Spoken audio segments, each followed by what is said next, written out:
दोस्तों, स्वागत है आपका अपने YouTube चैनल मनी पाठशाला में। आज का दिन शेयर मार्केट में सिर्फ गिरावट का नहीं था, बल्कि डर और घबराहट का दिन था।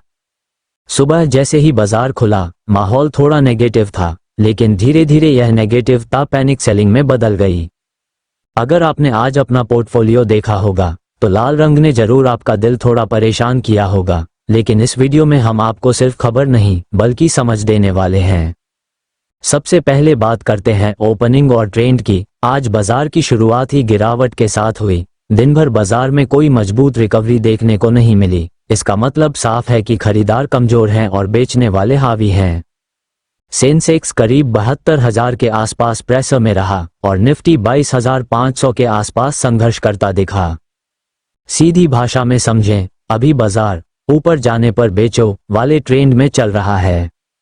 अब बात करते हैं सपोर्ट और रेजिस्टेंस की। निफ्टी के लिए मजबूत सपोर्ट 22,300 से 22,200 के बीच है। अगर ये लेवल टूटता है तो गिरावट और तेज हो सकती है। ऊपर की तरफ 23,000 एक मजबूत रेजिस्टेंस है, जहां पर बेचने वाले एक्टिव हो जाते हैं। सेक्टर वाइज देखें तो आज लगभग हर सेक्टर में गिरावट देखने को मिली। बैंकिंग सेक्टर प्रेशर में रहा क्योंकि फॉरेनर इन्वेस्टर ने लगातार पैसा निकाला। आईटी सेक्टर कमजोर रहा क्योंकि अमेरिका के बाजार में गिरावट आई। मेटल सेक्टर में सबसे ज्यादा गिरावट देखने को मिली। ऑटो और फार्मा सेक्टर भी इस गिरावट से बच नहीं पाए। मतलब आज का दिन पूरी तरह से हर तरफ सेलिंग का था। अब बात करते हैं टॉप गेनर्स और लूजर्स की। आज के दिन गेनर्स बहुत कम थे।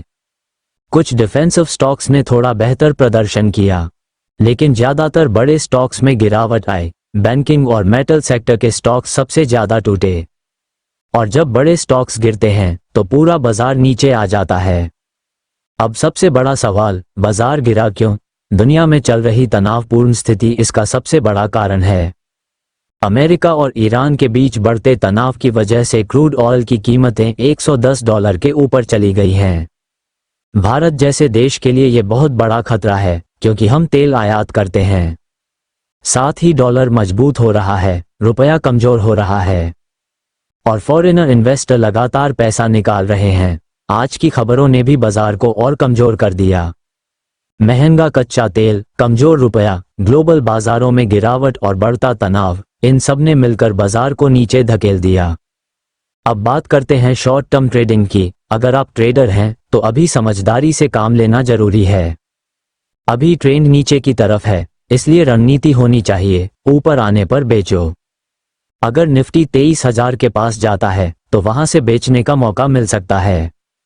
टारगेट 22,300 के आसपास और स्टॉप लॉस थोड़ा ऊपर रखना बेहतर रहेगा। लॉन्ग टर्म इन्वेस्टर के लिए एक जरूरी बात, जब बाजार गिरता है तब डर लगना स्वाभाविक है, लेकिन इतिहास गवाह है कि ऐसे समय पर ही बड़े मौके बनते हैं। अगर आपका निवेश समय 3 से 5 साल का है तो अच्छे और मजबूत कंपनियों में धीरे धीरे निवेश जारी रखना समझदारी हो सकती है। अब बात करते हैं रिस्क फैक्टर्स की। आने वाले समय में आपको इन चीजों पर नजर रखनी है।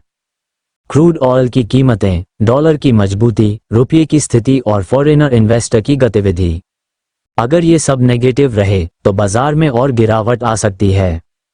मार्केट सेंटिमेंट की बात करें तो अभी बाजार पूरी तरह डर के माहौल में है। अनिश्चितता ज्यादा है, भरोसा कम है, और जब तक ग्लोबल स्थिति सुधरती नहीं तब तक रिकवरी कमजोर ही रहेगी। अब सबसे जरूरी, अगले दिन बाजार कैसा रहेगा।